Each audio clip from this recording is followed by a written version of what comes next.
Hello everyone, welcome to जानने की mathematics. उम्मीद करते हैं आप सभी लोग स्वस्थ होंगे और आप सभी की अच्छी तैयारी चल रही होगी। उत्तराखंड प्रवक्ता गणित 2025 की अगर आप तैयारी कर रहे हैं तुरंत हमारे संग जुड़ जाइए। यहाँ पर हम आपको PYQs करवा रहे हैं, विशेष सीरीज दोस्तों चला रहे हैं। आज है पार्ट नंबर 3। इससे पहले हमने पार्ट 1 और पार्ट 2 अपलोड कर दिया है। 2021 का मुख्य परीक्षा का पेपर हम आपको सॉल्व करवा रहे हैं और साथ ही साथ आपको हम कॉन्सेप्ट भी बता रहे हैं। ये PYQs आपको पेपर के स्तर के बारे में बताते हैं, साथ ही साथ आपके सेल्फ इवैल्यूएशन के लिए बहुत ही महत्वपूर्ण रहने वाले हैं। तो इसी तरह के प्रश्न आपको आगामी परीक्षा में भी देखने को मिलेंगे। तो चलिए आज की क्लास को शुरू करते हैं। फ्रेंड्स, आज का पहला प्रश्न, limit n tends to infinity 1/n + 1 + 1/n + 2 से लेके 1/2n की वैल्यू क्या होगी। अच्छा प्रश्न है दोस्तों। ये प्रश्न आपका integration as a limit sum of का दोस्तों प्रश्न है। इसको देखिए किस तरह से सॉल्व करते हैं। Limit n tends to infinity आपको दिया है 1/n+1 1/n+2 से लेके 1/2n। आप इसको दोस्तों लिख सकते हैं n+n। ओके, अब आप अगर ध्यान से देखें दोस्तों, यहाँ पर n तो कांस्टेंट है, लेकिन ये वाला टर्म है यानी कि 1 2 3 ये दोस्तों आपका वेरी कर रहा है। तो आप इसको दोस्तों इस तरह से लिख सकते हैं, limit n tends to infinity, ये हो जाएगा 1/n+r। ओके, और जहाँ पर जो r है वो आपका स्टार्ट कर रहा है 1 से लेके n तक। आप इस तरह से दोस्तों इसको लिख सकते हैं। ओके, नाउ अब यहाँ पर दोस्तों एक कॉन्सेप्ट आता है। सबसे पहले तो दोस्तों एक काम करिए कि अगर मैं यहाँ पर से n को मैं कॉमन ले लूँ तो ये हो जाएगा r = 1 से लेकर n। यहाँ पर अगर मैं n को कॉमन ले लूँ तो it will become 1/n plus, मतलब कि 1/n, n हमने कॉमन लिया, 1 + r/n। इस तरह की फॉर्म में दोस्तों हम लिख सकते हैं। ओके, अब यहाँ पर दोस्तों एक चीज़ ध्यान रखिएगा कि जब भी दोस्तों limit n tends to infinity summation r बराबर 1/n और इस तरह से दोस्तों आपको दिखाई देता है, यानी कि 1/n n function of r/n, तो हम इसको हमेशा ध्यान रखना है कि जो 1/n है it will tends to dx। Okay, and जो r/n है उसकी जगह पे दोस्तों हम क्या लिख देंगे, x लिख देंगे। ठीक है, and this will convert into integration. तो इंटीग्रेशन दोस्तों हो जाएगा dx/1 + x। नाउ सबसे इंपॉर्टेंट चीज़ है कि दोस्तों इसकी जो लिमिट है वो क्या रहेगी। तो लिमिट निकालने के लिए दोस्तों आप ध्यान रखिएगा, ये फॉर्मूला होता है limit n tends to infinity से। अगर आपको लोअर लिमिट निकालनी तो यहाँ पर आपका लोअर कितने से स्टार्ट हो रहा है, 1। तो 1/, दोस्तों कितना हो जाएगा यहाँ पर n। ओके, तो इट विल 1/n दोस्तों अगर आप करेंगे limit n tends to infinity तो कितना आ जाता है, 0। तो यहाँ पर जो लिमिट है कहाँ से स्टार्ट होगी, 0 से। सिमिलरली अगर आपको अपर लिमिट निकालनी है तो फिर इस केस में हो जाएगा limit n tends to infinity. अब r की जगह पे दोस्तों अपर वैल्यू कितनी है, n, तो यहाँ पर नीचे आपका ऊपर आएगा n डिवाइडेड बाय n। तो यहाँ से ये कट गया तो कितना आ गया दोस्तों, 1 आ गया, यानी कि अपर लिमिट होगी 1। तो यानी कि आप दोस्तों क्या लिख सकते हैं, 0 से लेके 1 dx/1 + x दोस्तों इसको लिख सकते हैं। ध्यान रखिएगा दोस्तों, जब भी आप इसको फंक्शन ऑफ r/n की फॉर्म में कन्वर्ट करेंगे इस टर्म को, और इसके बाद जो 1/n है उसकी जगह पे दोस्तों आप क्या रखेंगे, dx रखेंगे। इस चीज़ को हमेशा ध्यान रखिएगा। ठीक है, तो यहाँ पर से अगर आप इसका इंटीग्रेशन करते हैं तो कितना आता है, log 1 + x। Okay, and then इसके बाद लिमिट रख देंगे 0 से लेके 1। तो इस केस में ये हो जाएगा log 1 + 1 that is 2 minus log 1। अब आप जानते हैं log 1 कितना होता है, 0। तो ये हो जाएगा log e⁻² या log 2। So hence option number A will be right. Okay, तो ये दोस्तों integration as a limit sum of का क्वेश्चन है। इससे 100% हमेशा से क्वेश्चन आता है। तो आप सबसे पहले दोस्तों ये ध्यान रखेंगे, लिमिट एज इन्फिनिटी है, आपको चेक करना होता है कि कौन सा जो वेरिएबल कंपोनेंट है इसका। तो यहाँ पर वेरी कौन कर रहा है, 1 से लेके n, यानी कि n प्लस में जो टर्म है वो वेरी कर रहा है r, जो कि 1 से लेके n तक वेरी कर रहा है। उसके बाद दोस्तों ये जो limit and density summation r बराबर 1 से लेके n है, बेसिकली ये कन्वर्ट हो जाता है into integration. Okay, so integration from 0 से लेके 1। ध्यान रखना है कि इसको कैसे निकालते हैं। यहाँ पर r स्टार्ट हो रहा है 1 से और जा रहा है n तक। तो यहाँ पर बेसिकली होता है कि r की लोअर वैल्यू अपॉन n। ठीक है, मतलब बेसिकली यहाँ पर क्या होता है, r/n होता है।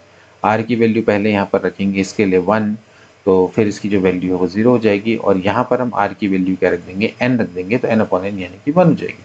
इसके बाद ये वाला जो टर्म है इसकी जगह पे dx upon r upon n की जगह पे x। So this is a very very important concept. इसके बाद दोस्तों नेक्स्ट प्रश्न देखेंगे। ये आपके सामने दोस्तों एक इनइक्वालिटी है, और इनइक्वालिटी है is satisfied for all value of x which satisfy the following. आपने देखना है कि इस इनइक्वालिटी को आपने सॉल्व करना है, ठीक है। तो इस इनइक्वालिटी को कैसे सॉल्व करेंगे, तो सबसे पहले तो दोस्तों आप इसको थोड़ा प्रॉपर वे में लिखें, जैसे आपकी 7x² plus 11 greater than x³ plus 17x। तो ज़्यादा पावर वाले को पहले इधर लिख लेते हैं, x³ plus 17x it is less than, ये हो जाता है 7x² minus 11, okay plus 11 sorry, इसको इधर ले आएंगे तो हो जाएगा भाई x³ plus 17x minus 7x² minus 11 should be less then 0, okay. आप इसको इस तरह से लिख सकते हैं, ओके। अब अगर मैं ध्यान से यहाँ पर देखूँ, तो अगर मैं x की जगह पे दोस्तों अगर मैं 1 रखता हूँ, x की जगह पे 1 रखता हूँ, तो यहाँ पर आप देख सकते हैं कि 1 प्लस 17 यानी कि 18, एंड ऐसे ही यहाँ पर आप देख सकते हैं कि 7 माइनस 11 दैट इज अगेन 18। तो इसका मतलब है कि x माइनस 1 इसका क्या रहा होगा, एक फैक्टर रहा होगा। तो पहले दोस्तों आप इसको क्या करिए, थोड़ा फैक्टराइज करिए। यहाँ पर फैक्टराइज करना बहुत इंपॉर्टेंट है। जब इसको फैक्टराइज करेंगे तो जाएगा x³ plus 17x minus 7x² minus 11, ठीक है।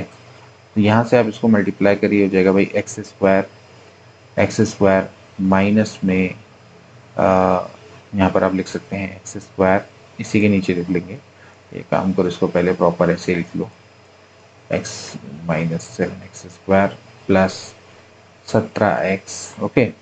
तो यहाँ पर आप इसको मल्टीप्लाई करेंगे तो ये हो जाएगा भैया माइनस में x², ये x³ हो गया, सो माइनस ये हो जाएगा plus, this will B minus में 6x² प्लस 17x, सो यहाँ से ये हो जाएगा माइनस में 6x, सो माइनस में 6x² प्लस 6x माइनस का प्लस यहाँ पर हो जाएगा माइनस। अब 17 में से 6 गया 11x माइनस 11 हो गया, एंड इसके अलावा इसमें प्लस 11 करेंगे, यहाँ पर हो जाएगा 11x माइनस 11, ओके। तो ये आ जाएगा आपका कितना, x² minus 6x plus 11, okay. सो इसका मतलब ये है कि आप इसको x minus 1 into x² minus 6x plus 11 करके दोस्तों लिख सकते हैं, okay. Now this is less than 0। अब दोस्तों यहाँ पर अगर मैं इसको देखूँ तो इस फैक्टर को देखना बहुत इंपॉर्टेंट है। ये आपके सामने क्वालिटी की क्वेश्चन है, थोड़ा इसको समझने का प्रयास करेंगे। देखिए है क्या कि इन दोनों का प्रोडक्ट आपका क्या है, लेस देन 0 है। इन दोनों का प्रोडक्ट लेस देन 0 कब कब हो सकता है दोस्तों, या तो ये पॉजिटिव होगा और ये नेगेटिव रहा होगा, ओके, या फिर ये नेगेटिव रहा होगा ये पॉजिटिव रहा होगा, यानी कि दोनों के दोनों अपोजिट साइन के दोस्तों रहे होंगे। अब सबसे पहले देखते हैं कि ये जो टर्म है इसका साइन क्या रह सकता है। तो देखिए ये है x² minus 6x plus 11, okay. और अगर मैं इसका डिस्क्रिमिनेंट दोस्तों निकालता हूँ, डिस्क्रिमिनेंट की वैल्यू आ जाती है b² माइनस 4ac, यानी कि माइनस 6 का स्क्वायर माइनस 4 इंटू 11, यानी कि 36 माइनस 44, एंड 36 माइनस अगर 44 करते हैं तो दोस्तों ये आ जाता है -8 विच इज लेस देन 0। यानी कि दोस्तों यहाँ पर देखा जाए तो इसका डिस्क्रिमिनेंट दोस्तों लेस देन 0 आ रहा है। और अगर मैं यहाँ पर x² की कोफिशिएंट की बात करूँ तो वो है 1, उसको a माने तो वो आपका क्या है, पॉजिटिव है, पॉजिटिव है। तो जब दोस्तों अगर डिस्क्रिमिनेंट लेस देन 0 होता है और अगर a आपका पॉजिटिव होता है, तो इस केस में ये जो क्वाड्रेटिक इक्वेशन है it is always greater than 0 होती है, इट इज ऑलवेज पॉजिटिव, ये कभी नेगेटिव नहीं हो सकती, ठीक है। ये रूल को आप ध्यान रखें ना कि अगर ax² plus bx plus c आपके पास एक क्वाड्रेटिक फंक्शन है, ठीक है, डेल्टा दोस्तों अगर आपका मान लेते हैं लेस देन 0 आता है, तो इफ अगर a ग्रेटर देन 0 है तो ये पूरा का पूरा, यानी कि इसको मान लेते दोस्तों मैं fx मान लेता हूँ, तो fx दोस्तों आपका क्या होगा, पॉजिटिव होगा। वहीं दूसरी ओर अगर a नेगेटिव है तो fx आपका क्या होगा, नेगेटिव होगा for all values of x, for all values of x। ठीक है, तो यहां पर से ये तो पता लग गया कि भैया ये वाला टर्म तो हमेशा क्या रहेगा, पॉजिटिव रहने वाला है। ओके, इसका मतलब है कि यही वाला जो टर्म है वही आपका नेगेटिव रहने वाला है, यानी कि जो x माइनस वन है it is less than zero, it is less than zero. इसका मतलब है कि x is less than one, और x is less than one का मतलब यही हो गया कि दोस्तों x की वैल्यू होगी माइनस इंफिनिटी से लेके वन तक। ओके, सो हैंस यहाँ पर अगर आप देखें तो इस हिसाब से दोस्तों आपका कौन सा ऑप्शन दोस्तों करेक्ट होना चाहिए, ऑप्शन नंबर सी दोस्तों ये आपका क्या होना चाहिए, बिल्कुल करेक्ट होना चाहिए। चलिए दोस्तों हम नेक्स्ट क्वेश्चन देखेंगे।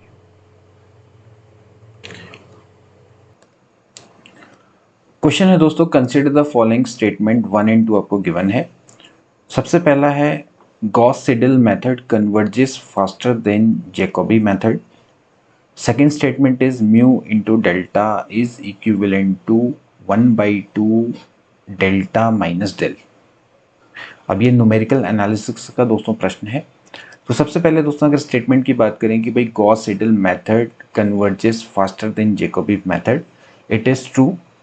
पहला वाला दूसरा स्टेटमेंट बिल्कुल करेक्ट है, क्योंकि गॉस सीडल मेथड से जब आप सिस्टम ऑफ लीनियर इक्वेशन दोस्तों जब हम बात करते हैं, सिस्टम ऑफ इक्वेशन की दोस्तों हम बात करते हैं, तो वहाँ पर दोस्तों जब हम बात करते हैं कि भाई कौन सी मेथड जल्दी कन्वर्ज होती है, तो कन्वर्ज का मतलब ये है कि कौन सी मेथड कितने जल्दी सॉल्यूशन की ओर को जाती है। देखिए यहाँ पर हम क्या करते हैं, अप्रोक्सीमेटली सॉल्यूशन की ओर को बढ़ते हैं। ठीक है, यहाँ पर जितनी भी हमारे पास इक्वेशंस रहती हैं उनका हम सॉल्यूशन निकालते हैं, यानी कि हम जीरोस की ओर को बढ़ने का प्रयास करते हैं। ओके, तो पहले हम क्या करते हैं, लगातार इटरेटिव मेथड यूज करते हैं जिससे कि हम लगातार जीरो की ओर को बढ़ते चले जाते हैं, है ना। तो यहाँ पर जो गॉस सीडल मेथड है वो ज़्यादा जल्दी क्या होती है कि एग्जैक्ट रूट की ओर को बढ़ती है या एग्जैक्ट सॉल्यूशन की ओर को बढ़ती है रादर देन जैकोबी मेथड। ये आपका बिल्कुल करेक्ट है। ओके, अब बात करेंगे इसकी, mu delta is equivalent to 1/2 delta minus del. Now this is not right, ये आपका बिल्कुल भी करेक्ट नहीं है। ये दोस्तों आपका ऑपरेटर्स के बीच में रिलेशन है, इसको आपको दोस्तों ध्यान देना चाहिए। जब हम बात करते हैं यहाँ पर म्यू की, तो दोस्तों ये आपका बेसिकली सेंट्रल दोस्तों आपका ऑपरेटर रहता है, और यहाँ पर अगर मैं बात करूँ इसकी, तो इसकी वैल्यू होती है बेसिकली हाफ शिफ्ट ऑपरेटर, यानी कि 1/2 माइनस प्लस ई की पावर में -1/2। ठीक है, इस तरह से दोस्तों इसको हम इक्विवेलेंटली लिख सकते हैं। एंड वही डेल्टा ऑपरेटर की बात करें तो ये आपका बेसिकली दोस्तों सेंट्रल डिफरेंस ऑपरेटर होता है।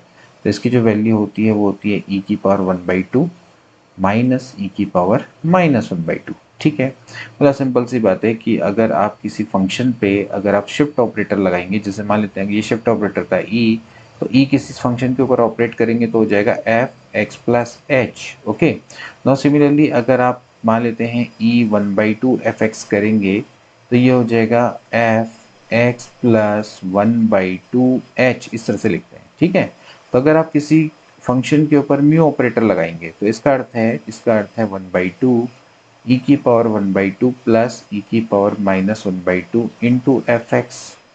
सो इट दस मीन दैट कि ई 1/2 F x that is F x plus h/2 plus F x minus h/2, इस तरह से दूसरा रिलेशन निकलता है। ठीक है, अब यहाँ पर ऐसे ही फिर आप डेल्टा ऑपरेटर करेंगे तो ये हो जाएगा F x plus h/2 minus F x minus h/2।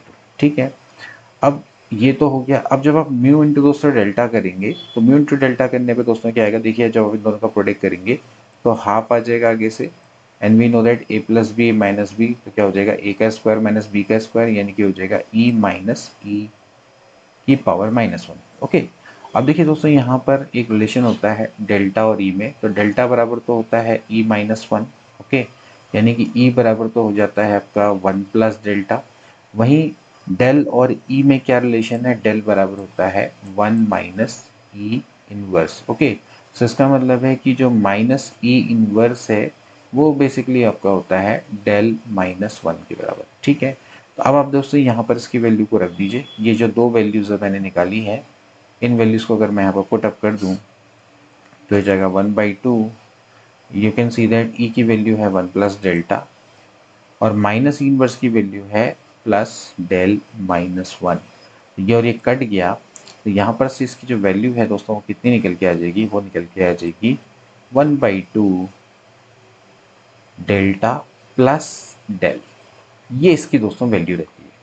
तो जो म्यू इंटू डेल्टा होता है इसकी वैल्यू इतनी होती है, यहाँ पर माइनस दे रखा है तो इट इज़ नॉट करेक्ट, यहाँ पर प्लस होना चाहिए था। ठीक, तो अब ये न्यूमेरिकल एनालिसिस में दोस्तों जब हम ये ऑपरेटर्स पढ़ते हैं तो ये सभी चीज़ें दोस्तों हम न्यूमेरिकल एनालिसिस में डिस्कस करते हैं। ओके, ये सभी चीज़ें हमने ऑलरेडी करवाई भी है।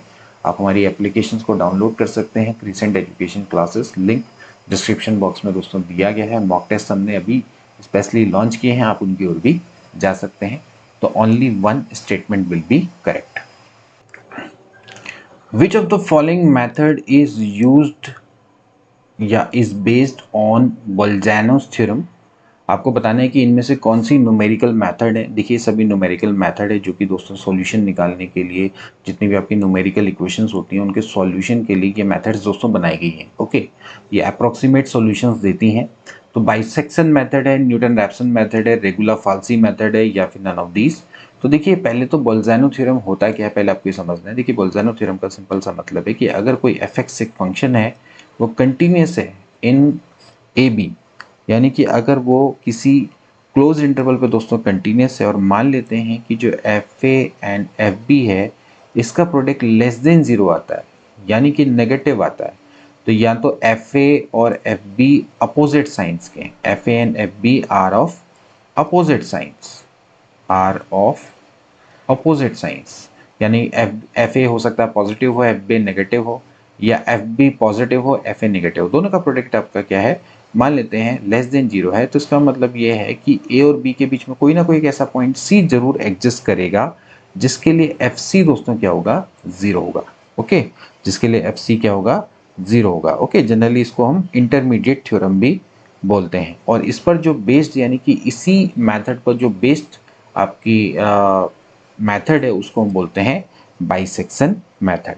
ठीक है, जो बाइसेक्शन मेथड होती है वही दोस्तों आपकी इस पर बेस्ड होती है। ये भी दोस्तों यही कहती है कि आपके सामने अगर दोस्तों कोई न्यूमेरिकल इक्वेशन है तो उस पर हमें ऐसे दो पॉइंट चाहिए होते हैं जिस पर एक पे वैल्यू पॉजिटिव हो, एक पे वैल्यू नेगेटिव हो।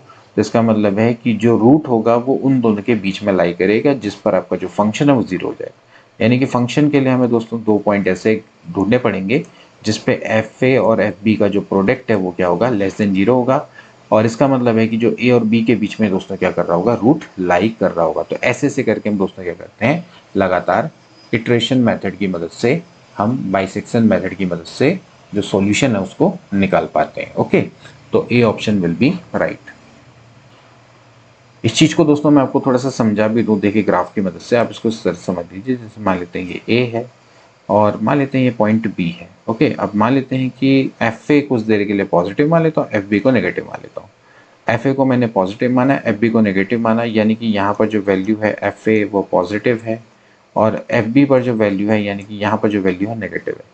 अब क्योंकि दोस्तों इसके बीच में फंक्शन आपका क्या है, कंटिन्यूस है, तो कंटिन्यूस है तो डेफिनेटली क्या होगा, इसका जो ग्राफ होगा वो डेफिनेटली क्या होगा, कहीं पर कोई ब्रेक नहीं होगा। आप सीधे सीधे बिना पेन उठाए इस ग्राफ को खींच सकते हैं। तो कहीं ना कहीं बीच में एक ना एक पॉइंट तो जरूर ऐसा होगा जिस पर ये सी इसको मान लीजिए, जिस पर आपका ये जो कर्व है वो इंटरसेक्ट करेगा विथ एक्स एक्सिस, और यहीं पर ही आपका क्या होगा कि जो एफ सी है वो जीरो हो जाएगा, यानी कि वाई की वैल्यू आपकी क्या हो जाएगी, जीरो हो जाएगी। ठीक, तो अगर एक पर वैल्यू पॉजिटिव है दूसरे पे नेगेटिव है तो इतना 101% है कि अगर कर्व अगर कंटिन्यूस है तो ए और बी के बीच में एक ऐसा पॉइंट सी जरूर एग्जिस्ट करेगा जिसके लिए एफ सी क्या हो जाएगा, जीरो हो जाएगा। तो इसी मेथड पर हमारी बेस्ड होती है बाइसेक्शन मेथड। नेक्स्ट क्वेश्चन देखेंगे, रूट्स ऑफ इक्वेशन यानी कि एफ(x) बराबर जीरो आपके पास कोई इक्वेशन है, obtain by the Newton Raphson method converges if, यानी कि जो एफ(x) बराबर जीरो इसके जो रूट्स निकाल रहे हैं आप, वो भी न्यूटन रैप्सन की मदद से, अगर वो कन्वर्जेस कब होंगे, वो कब अपनी वैल्यू की ओर को तुरंत कन्वर्ज होंगे। तो देखिए कंडीशन है ए बी सी डी, तो इसमें दोस्तों जो बी कंडीशन बिल्कुल करेक्ट है, इसको तो दोस्तों आपको ध्यान रखना पड़ेगा। और ये बेसिकली ये बताता है कि जो न्यूटन रैप्सन मेथड है वो उसके जो रूट्स हैं वो आपके कन्वर्ज कब होंगे, जब mod of F X into F double dash X divided by F dash X का whole square it should be less than 1। Now this is a very very important concept, आप दोस्तों इसको ध्यान में रखिएगा। सो बी ऑप्शन दोस्तों इसका क्या हो जाएगा, बिल्कुल करेक्ट हो जाएगा। इसके बाद दोस्तों अगला है, आपने बताना है कि which of the following is not true. आपने बताना है कि जो ये ऑपरेटर्स, देखिए ऑपरेटर्स के बीच में जो रिलेशन है बहुत आ रहे हैं दोस्तों इस पर बेस क्वेश्चन, तो आपने बताना है कि इनमें से कौन सा बिल्कुल करेक्ट नहीं है। ठीक है, तो देखिए सबसे पहले अगर आप देखें ए वाले को देखें तो भैया डेल्टा है, तो डेल्टा को हमने पहले ही बताया कि डेल्टा बराबर क्या होता है, ई माइनस वन होता है, या ई बराबर होता है वन प्लस डेल्टा। तो now this is correct. Okay, now similarly इस वाले को देखें तो ई बराबर है one plus delta, now it is also correct. Okay, अभी हमने पढ़ा था कि जो डेल होता है वो वन माइनस ई की पावर माइनस वन के बराबर होता है, we have already discuss about that, यानी कि ये वाला भी करेक्ट है। तो ऑब्वियसली बात है कौन बचा, बी वाला है, तो बी वाला दोस्तों आपका करेक्ट नहीं होगा। One plus del into one minus del plus one is not equals to zero. ठीक है, आप इसको इस तरह से समझ सकते हैं, क्योंकि आप अगर यहाँ पर देखेंगे तो ये हो जाएगा ई इनवर्स बराबर होता है वन माइनस डेल।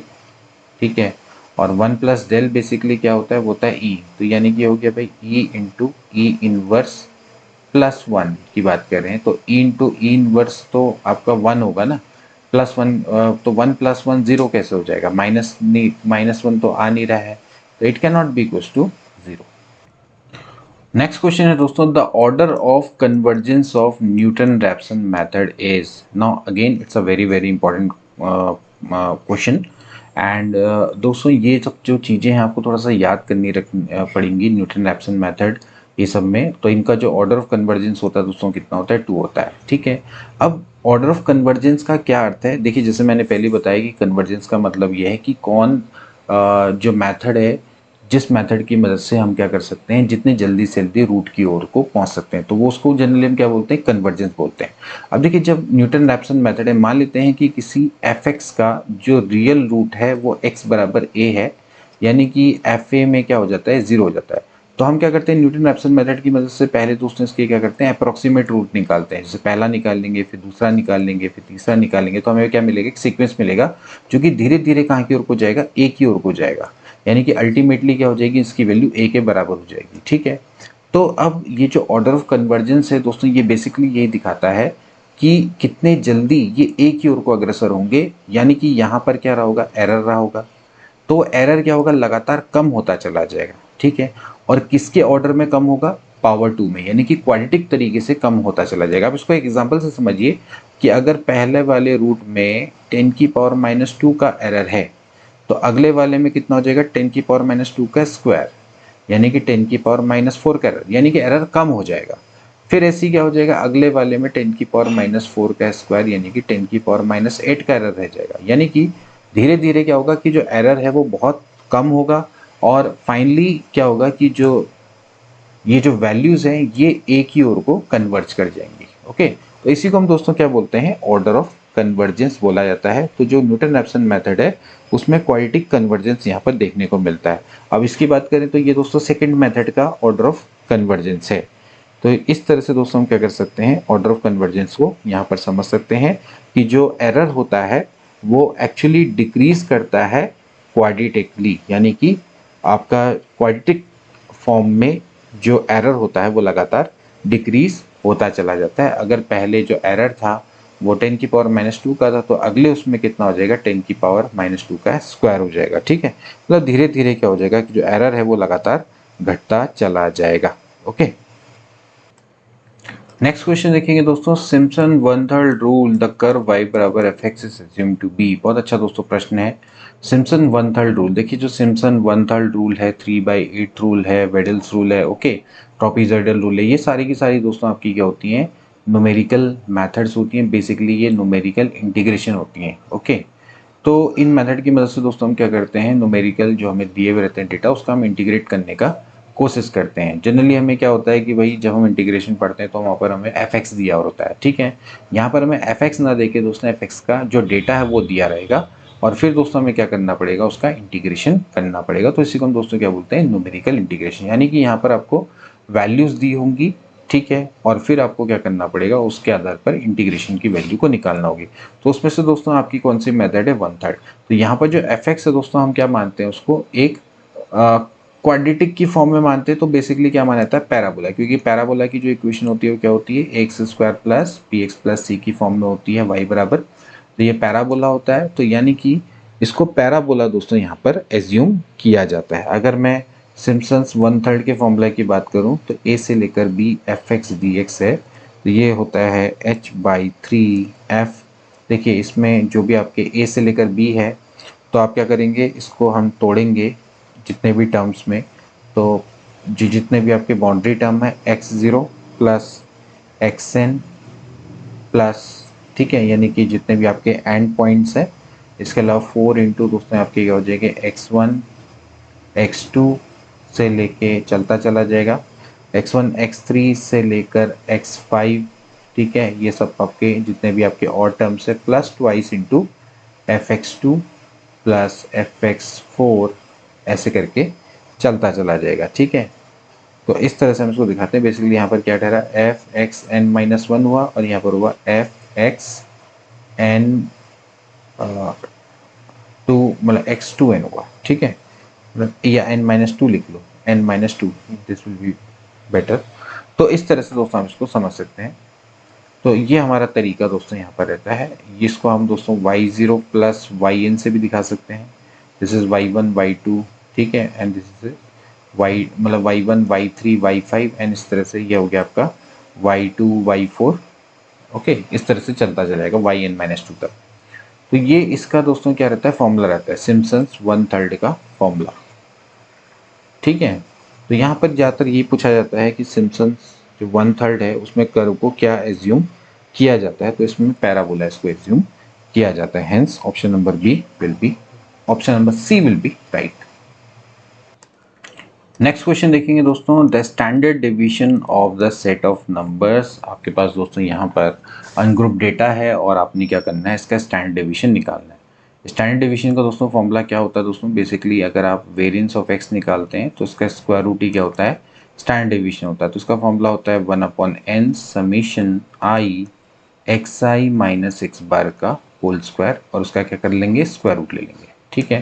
तो यहाँ पर दोस्तों आपको डेटा सबसे पहले जैसे दिया हुआ है, आप इसको लिख सकते हैं इस तरह से 3 4 9 11 13 6 8 10।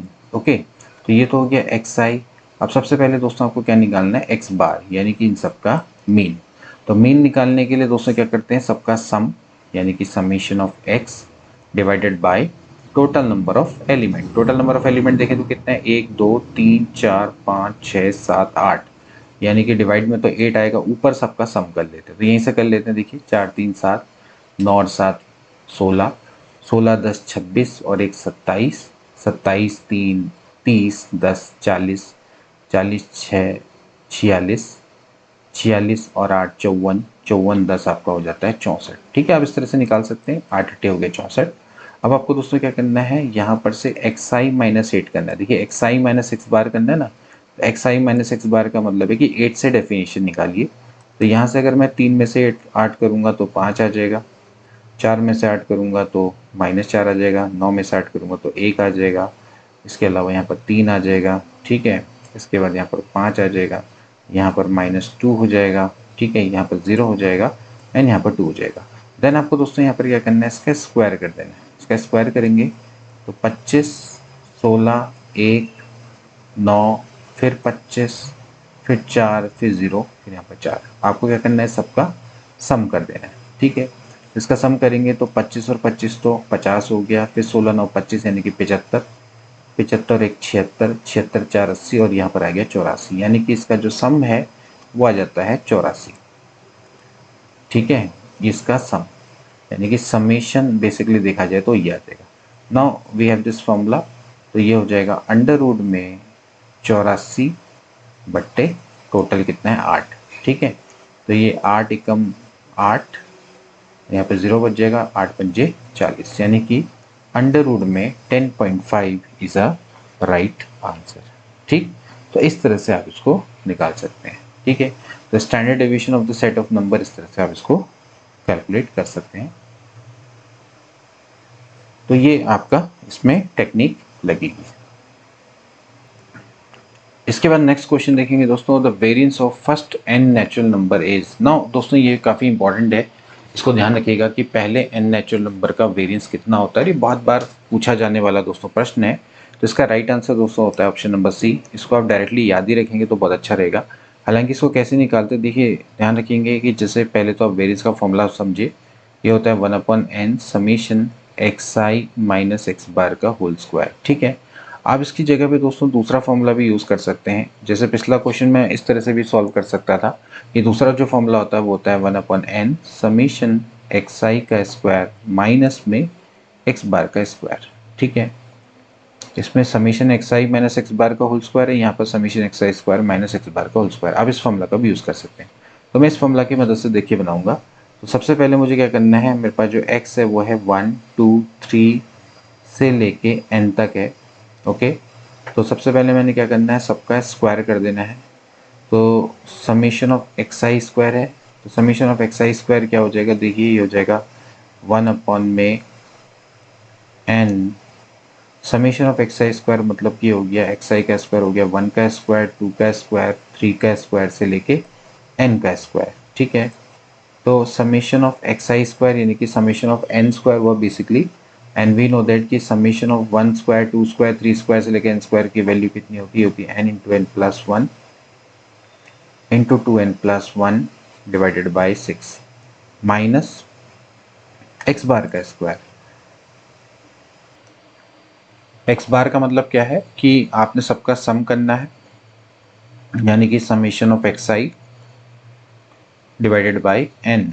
ठीक है, यहाँ से अगर आप इसका सबका सम करते हैं तो ये होता है n इंटू n प्लस 1 बट्टे 2 डिवाइडेड बाई n। तो ये आ जाएगा आपका n प्लस 1 बट्टे 2 का होल स्क्वायर। ठीक है, यहाँ से आप एक काम भी कर सकते हैं कि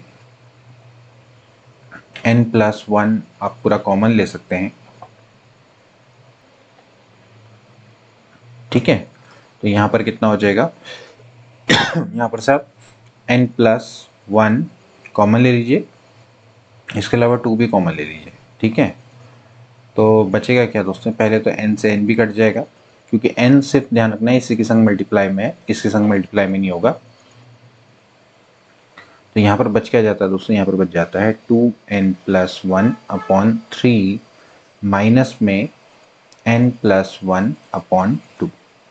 ठीक है, तो हो जाएगा भैया n प्लस 1 अपॉन 2, इसको मल्टीप्लाई कर देंगे हो जाएगा 4n प्लस 2 माइनस में 3n माइनस 3 बट्टे 6, हेंस n प्लस 1 इंटू ये हो जाता है n minus 1 divided by 12, hence n square minus 1 upon 12। तो ये हो गया आपका वेरिएंस। स्टैंडर्ड डेविएशन पूछा होता है तो इसका अंडर रूट हो जाता है, hence option number C is right. इसके बाद नेक्स्ट क्वेश्चन देखेंगे दोस्तों, limit n tends to infinity 1 plus 3 plus 5 से लेके दोस्तों सम करना है 2n माइनस 1 और अपॉन में है दोस्तों n स्क्वायर, आपने limit n tends to infinity दोस्तों निकालना है। ठीक है, बहुत दोस्तों ईजी सा प्रश्न है। आपको दोस्तों ये पता होना चाहिए द सम ऑफ पहले जो आपके n नंबर्स होते हैं उनका सम कितना होता है, वो भी ऑड नंबर्स। तो इनका सम हमेशा दोस्तों कितना होता है, n स्क्वायर होता है। तो अगर आपको इतना पता है तो यहाँ पर से आप सीधे सीधे दोस्तों आप इसको कैलकुलेट कर पाएंगे। तो n स्क्वायर से n स्क्वायर कट जाएगा तो बेसिकली कितना आ जाएगा, यहाँ पर 1 आ जाएगा। तो आप इसको चुटकियों में इस तरह के प्रश्न को कर सकते हैं। ठीक है, हमेशा ध्यान रखेंगे कि जैसे आपके पहले n ऑड नंबर का सम कितना होता है n स्क्वायर, जैसे कि पहले 2 ऑड नंबर है उनका सम कितना होगा 2 का स्क्वायर यानी कि 4। पहले 3 ऑड नंबर उनका सम कितना होगा 3 का स्क्वायर यानी कि 9। तो देखिए 5 3 8 और 1 9। पहले 4 ऑड नंबर उनका सम होगा 4 का स्क्वायर यानी कि 16। तो 3 और 1 4, 4 5 9 7 16। तो इस तरह से दोस्तों आपने क्लियर होना चाहिए, तो आप इसको डायरेक्टली इस तरह से निकाल सकते हैं। अदरवाइज फिर आप इसमें अर्थमेटिक प्रोग्रेशन का प्रयोग करें, सम निकाले तो थोड़ा सा लंबा हो सकता है। नेक्स्ट क्वेश्चन देखेंगे दोस्तों, इफ प्रोबेबिलिटी ऑफ x बराबर 0 बराबर है प्रोबेबिलिटी ऑफ x बराबर 1 बराबर a है, is a Poisson distribution, then the value of a is. बहुत अच्छा दोस्तों प्रश्न है। तो देखिए क्या है कि यहाँ पर आपको पाइसन डिस्ट्रीब्यूशन दिया हुआ है, तो इसका मतलब है कि ये जो प्रोबेबिलिटी ऑफ x बराबर 0 होगा, ये इसी का दोस्तों प्रोबेबिलिटी मास फंक्शन होगा। पहले तो आपको पता होना चाहिए कि पाइसन डिस्ट्रीब्यूशन का प्रोबेबिलिटी मास फंक्शन दोस्तों क्या होता है कि अगर आपको प्रोबेबिलिटी ऑफ x बराबर x निकालनी है, स्मॉल x, तो इसकी वैल्यू होती है e की पावर माइनस लेमडा, लेमडा की power x upon x factorial. ठीक है, यहाँ पर आपको ये चीज़ ध्यान रखनी होगी। तो फिर इसके अकॉर्डिंग दोस्तों अगर प्रोबेबिलिटी ऑफ x बराबर 0 की मैं दोस्तों बात करूँ तो ये जाएगा e की पावर माइनस लेमडा, लेमडा की पावर 0 बट्टे 0 फैक्टोरियल। वहीं अगर मैं प्रोबेबिलिटी ऑफ x बराबर 1 की दोस्तों बात करूं तो यहाँ पर रेंडम वेरिएबल 1 वैल्यू ले रहा है, तो x की जगह पे 1 रख देंगे, तो 1 अपॉन कितना हो जाएगा 1 फैक्टोरियल। अब ये दोनों के दोनों बराबर हैं, यानी कि e की power minus lambda into lambda की पावर 0 बट्टे 0 फैक्टोरियल। बेसिकली देखा जाए तो ये हुआ क्या, ये हुआ e की power minus lambda and this is e की power minus lambda into lambda. ठीक है, यहाँ से आप देखेंगे e की पावर माइनस लेमडा बराबर है e की power minus lambda into lambda. Okay, तो यहाँ से क्या हो जाएगा, इन दोनों को जब हम बराबर रखेंगे तो यहाँ से लेमडा की वैल्यू दोस्तों कितनी आ जाएगी, 1 आ जाएगी। ओके, और अगर लेमडा की वैल्यू अगर 1 आ गई तो फिर इस केस में जो a है, a बराबर है e की पावर माइनस लेमडा बराबर है e की power minus lambda into lambda. यहाँ पर लेमडा की वैल्यू 1 रख दीजिए, तो इसकी वैल्यू दोस्तों क्या आ जाएगी, 1 अपॉन ई के बराबर आ जाएगी, क्योंकि हो जाएगा e की पावर माइनस 1, हो जाएगा 1 इंटू e की power minus 1, that is 1 upon e. Hence option number C will be correct. तो बड़ा आसान सा प्रश्न जो कि आपका प्रोबेबिलिटी डिस्ट्रीब्यूशन से संबंधित है, पॉइसन डिस्ट्रीब्यूशन से संबंधित है। तो ध्यान रखना है कि पहले आपको इसका प्रोबेबिलिटी मास फंक्शन क्लियर होना चाहिए, e की पावर माइनस लेमडा, लेमडा की power x upon x factorial. उसके बाद आपने क्या करना है, प्रोबेबिलिटी ऑफ x बराबर 0, प्रोबेबिलिटी ऑफ x बराबर 1 निकालना है। ये दोनों बराबर है तो यहाँ से लेमडा मिल जाएगा, और जब लेमडा मिल जाएगा तो फिर आप क्या कर लेंगे, a को भी कैलकुलेट कर लेंगे। इसके बाद नेक्स्ट प्रश्न देखेंगे, in a distribution the mode and the mean are 7 and 4 respectively, the approximate value of median. बहुत अच्छा दोस्तों प्रश्न है। तो देखिए दोस्तों, अगर आपके पास जो डेटा है अगर वो स्लाइटली स्क्यूड है तो मीन मीडियन मोड के बीच में एक इंपीरिकल फॉर्मूला होता है, उस केस में मीन मीडियन मोड इक्वल नहीं होते हैं। ओके, नॉर्मल डिस्ट्रीब्यूशन की बात करें तो वहां पर मीन मीडियन मोड तीनों के तीनों इक्वल होते हैं। तो इंपीरिकल फॉर्मूला दोस्तों क्या होता है, सिंपली ये कहता है कि भैया मीन का जो मोड से डिफरेंस होगा वो मीन का मीडियन के डिफरेंस से थ्राइस होता है। ओके, या फिर सिंपली आप इसको अगर सॉल्व करते हैं, इसको आप जब सॉल्व करते हैं तो यहाँ से जो फॉर्मूला निकल के आता है वो होता है मोड बराबर thrice median minus twice of mean. ठीक है, आप इसको निकाल के देख सकते हैं, ये इधर ले आइए, तो ये आपका दोस्तों फॉर्मूला निकल के आ जाता है, thrice median minus twice of mean. So यहाँ से आपको क्या क्या दे रखा है दोस्तों, आपको मोड दे रखा है, वो दे रखा है 7, एंड जो मीन है वो आपको दे रखा है 4। तो आपको क्या निकालना है, मीडियन की वैल्यू निकालनी है। तो 4 दूनी 8, तो 3 md बराबर 8 प्लस 7 यानी कि 15, तो md बराबर हो जाएगा 3 पंजे 15, यानी कि 5 is approximately value of median, approximate value of median. तो इस तरह से आप इसको कैलकुलेट कर सकते हैं। तो ये इंपीरिकल फॉर्मूला है या इंपीरिकल रिलेशन है between mean median and mode, इसको आप अच्छे से याद रखिएगा, आप डायरेक्टली इससे की मदद से क्वेश्चंस को कर लेंगे। इसके बाद नेक्स्ट क्वेश्चन देखेंगे दोस्तों, आपके पास एक फ्रीक्वेंसी टेबल दी हुई है, आपको वैल्यू दी हुई है, साथ ही साथ फ्रीक्वेंसी दी हुई है, मीन 3 है, तो f4 की वैल्यू क्या होगी। दोस्तों ध्यान रखना है कि जब भी आप मीन निकालते हैं और अगर आपको फ्रीक्वेंसी दोस्तों दी हुई है तो इसका फॉर्मूला होता है समेशन f5 xi बट्टे समेशन f5। ठीक है, यानी कि फ्रीक्वेंसी का गुणा करना है अपने वेरिएट वैल्यू से, उसका सम करना है और डिवाइडेड बाय टोटल फ्रीक्वेंसी का सम। तो अगर मैं इस फॉर्मूला में दोस्तों इसको रखूं तो यहाँ से हो जाएगा दोस्तों 1 into 5 plus 2 into 4 plus 3 into 6 plus 4 into F4 divide में यहाँ से हो जाएगा 5 प्लस 4 प्लस 6 प्लस F4। मतलब क्या करना है, पहले इन दोनों का गुणा करना है, ओके, जैसे ऊपर कर रहे हैं, फिर सम करना है, नीचे क्या करना है, सबका सम करके डिवाइड। और ये वैल्यू आपको दे रखी है दोस्तों यहाँ पर 3 के बराबर।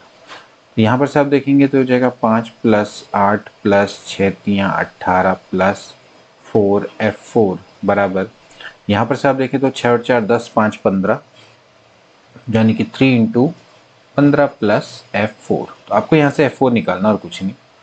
तो 8 5 हो गया 13, 13 और 12 हो गया 31 प्लस 4 F4 बराबर हो जाएगा 15 3 45 प्लस 3 F4 ये इधर आ जाएगा। तो F4 बराबर ये 4 में से 3 जाएगा, इसका हो जाएगा 45 माइनस 31। तो 4 में से 1 गया, 5 में से 1 गया 4, और यहाँ पर से F4 है, इसकी वैल्यू कितनी आ जाएगी 40 निकल के आ जाएगी। तो इस तरह से आप इसको नॉर्मली कैलकुलेशन की मदद से सॉल्व कर सकते हैं, इसमें कुछ भी एक्स्ट्रा नहीं है। So D option will be correct. तो आपने करना क्या है, बस एक फॉर्मूला यूज़ करना है। जब आपको पता है कि फ्रिक्वेंसी दी होती है तो मीन कैसे निकालते हैं, समीशन एफ आई एक्स आई बट्टे समीशन एफ आई, तो इसकी मदद से आप इसको कैलकुलेट कर लेंगे। इसके बाद दोस्तों नेक्स्ट क्वेश्चन देखेंगे, बहुत अच्छा प्रश्न है। एक कंपटीशन एग्जाम है जिसमें 3000 कैंडिडेट्स हैं जिनके marks obtain out of 100 were found to be normally distributed.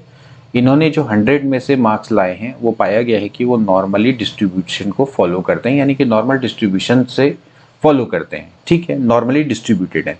इसका मीन है दोस्तों आपका 45, स्टैंडर्ड डिवीजन है 14, ओके। और साथ ही साथ ये दिया हुआ है कि area under normal curve for the value of standard variate is 1.07 and 1.79 are this respectively. Then आपको बताना है नंबर ऑफ कैंडिडेट्स जिनके मार्क्स होंगे बिटवीन 30 से लेके 70। तो आपने ये चीज़ें बताना है। बहुत अच्छा दोस्तों प्रश्न है, ये नॉर्मल डिस्ट्रीब्यूशन का प्रश्न है। एक कॉम्पिटेटिव एग्जाम है जिसमें 3000 कैंडिडेट्स हैं और उनके जो मार्क्स हैं 100 में से वो लेकर आए हैं, और ये पता लगा है कि वो नॉर्मली डिस्ट्रीब्यूटेड है, जिसका मीन आपको 45 दिया हुआ है, स्टैंडर्ड डिवीजन 14 दिया हुआ है। तो दोस्तों ध्यान रखेंगे, जो नॉर्मल डिस्ट्रीब्यूशन में मीन आपको दिया हुआ है मीन एंड सिग्मा स्क्वायर। तो अगर दोस्तों अगर x फॉलो करता है normal distribution with mean mu and sigma square, तो ध्यान रखना दोस्तों कि जो x माइनस म्यू अपन जो सिग्मा होता है it will follow normal distribution with 0 mean and 1 as a variance या स्टैंडर्ड डिवीजन, ओके। तो इसको हम दोस्तों क्या बोलते हैं, z बोलते हैं, ओके। तो यहाँ पर आपको दोस्तों क्या है, ये जो स्टैंडर्ड वेरिएट है z, इसी की वैल्यू दोस्तों गिवन है। तो सबसे पहले तो आपका काम क्या रहेगा कि यहाँ पर ये z की फॉर्म में कन्वर्ट करना। अब आपको कह रहा है क्या है कि द नंबर ऑफ कैंडिडेट जिनके मार्क्स है बिटवीन 30 to 70, यानी कि आपको प्रोबेबिलिटी ऑफ पहले x 30 से लेके 70 दोस्तों निकालनी पड़ेगी कि कितनी प्रायिकता है या कितनी प्रोबेबिलिटी है कि जो कैंडिडेट्स हैं उनके मार्क्स 30 से 70 के बीच में आए, या उनका कितना परसेंटेज है। और फिर उसको क्या करेंगे 3000 से मल्टीप्लाई कर देंगे तो आपको क्या मिल जाएंगे, नंबर ऑफ कैंडिडेट्स मिल जाएंगे। तो सबसे पहले आप परसेंटेज कैंडिडेट निकालिए जिनके मार्क्स हैं 30 से लेके 70 के बीच में, ओके। यानी कि अगर 100 लोग हैं तो 100 में से कितने परसेंट होंगे। तो फिर उसके बाद आप क्या करेंगे, उसको 3000 से मल्टीप्लाई कर देंगे, यानी कि 3000 के कितने प्रतिशत छात्र हैं, तो आपको मिल जाएगा नंबर ऑफ कैंडिडेट्स, ठीक है। तो पहले आप परसेंटेज यानी कि प्रोबेबिलिटी को निकालिए। तो प्रोबेबिलिटी दोस्तों आपके निकाल लिखी है कि भाई x is taking between 30 to 70।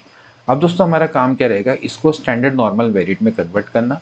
तो सबसे पहले आप क्या करेंगे 30 माइनस म्यू कर देंगे, तो यहाँ पर हो जाएगा x माइनस म्यू। आपने क्या करना है, म्यू से सबट्रैक्ट कर देना है, ठीक है। स्टैंडर्ड डिवीजन हमेशा क्या होता है, पॉजिटिव तो डिवाइडेड बाय सिग्मा भी कर देते हैं, ओके। अब आपको यहाँ से म्यू कितना दे रखा है दोस्तों, ये आपको गिवन है कि मीन है 45 और स्टैंडर्ड डिवीजन आपका कितना दे रखा है दोस्तों 14। तो यहाँ से देखिए क्या हो जाएगा, ये हो जाएगा P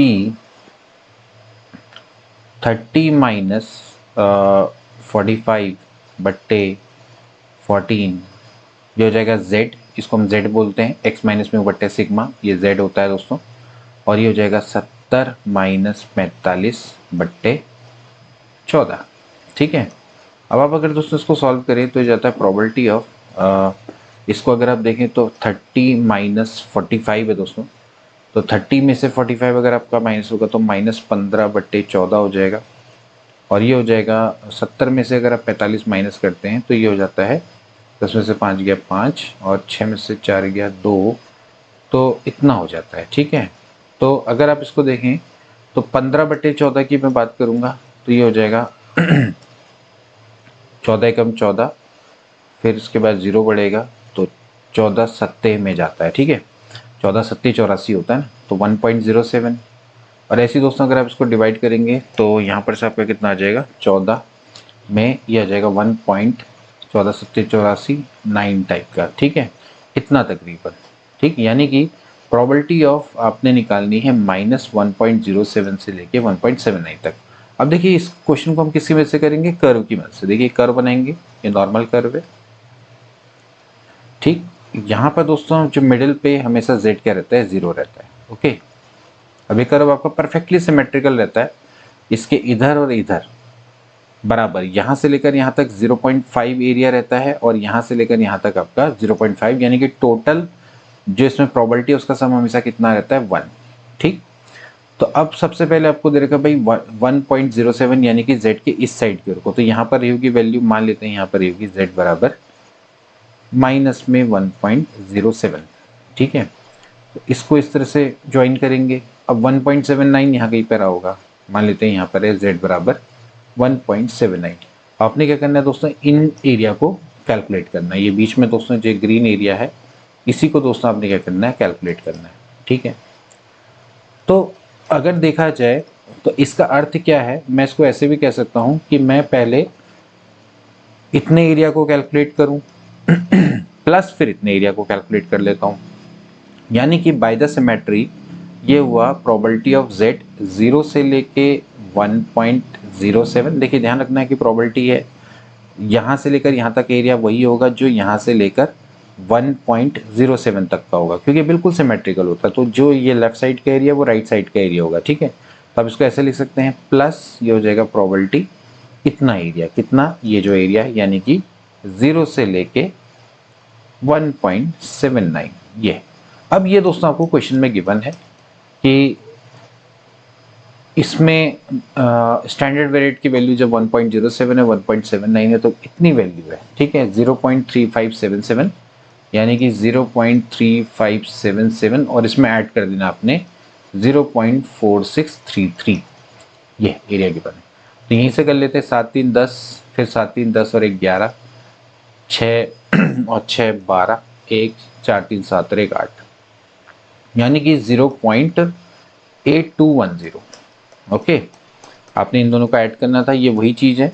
ओके, तो ये हो गया 0.8210। तो ये तो दोस्तों आ गई आपकी प्रोबेबिलिटी 0.8210।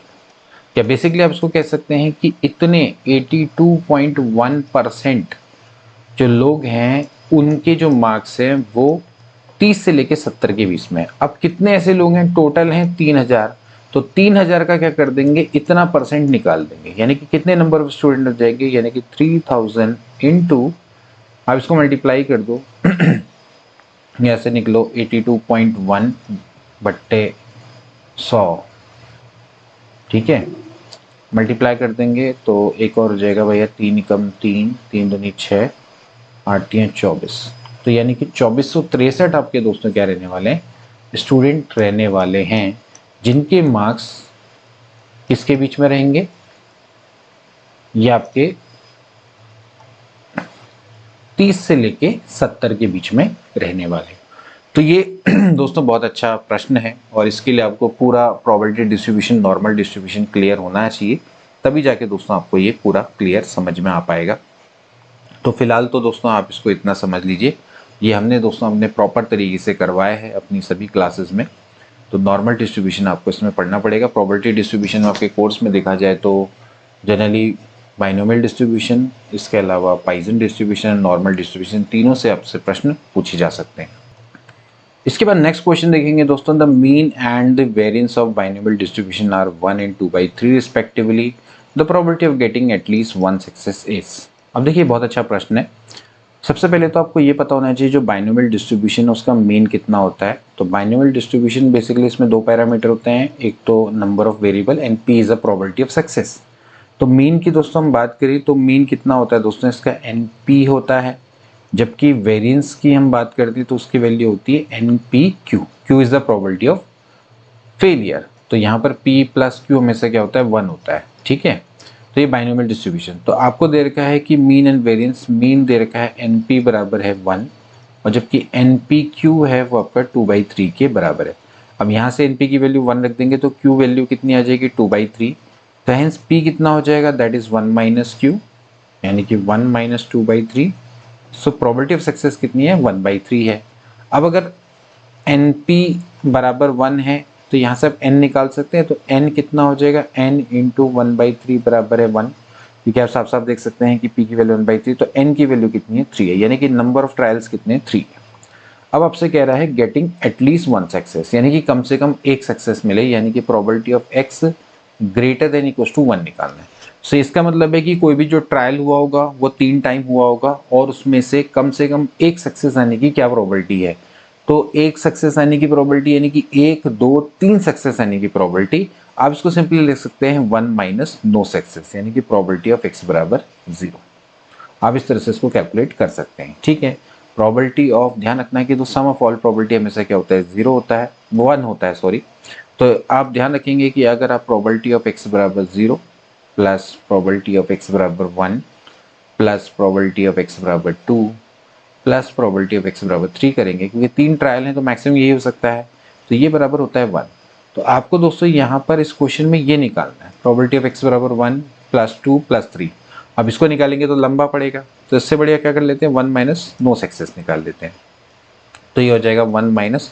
अब ध्यान रखना है दोस्तों कि आपको बाइनोमियल डिस्ट्रीब्यूशन का भी जो प्रोबेबिलिटी मास फंक्शन होता है वो क्लियर होना चाहिए। तो प्रोबेबिलिटी ऑफ x बराबर r कितना होता है दोस्तों, होता है NCR, p की पावर r q की पावर n माइनस r के बराबर होता है। ठीक है, तो यहाँ पर हो जाएगा NCR, n मतलब कितना है दोस्तों, 3C0, p यानी कि 1/3 की पावर 0 और q यानी कि 2/3 की पावर 3 माइनस 0 यानी कि 3। ठीक है, तो हो जाएगा 1 माइनस 3C0, तो दोस्तों आपका 1 हो गया, और इसके बाद ये हो जाएगा 2 की पावर 3 यानी कि 8/27,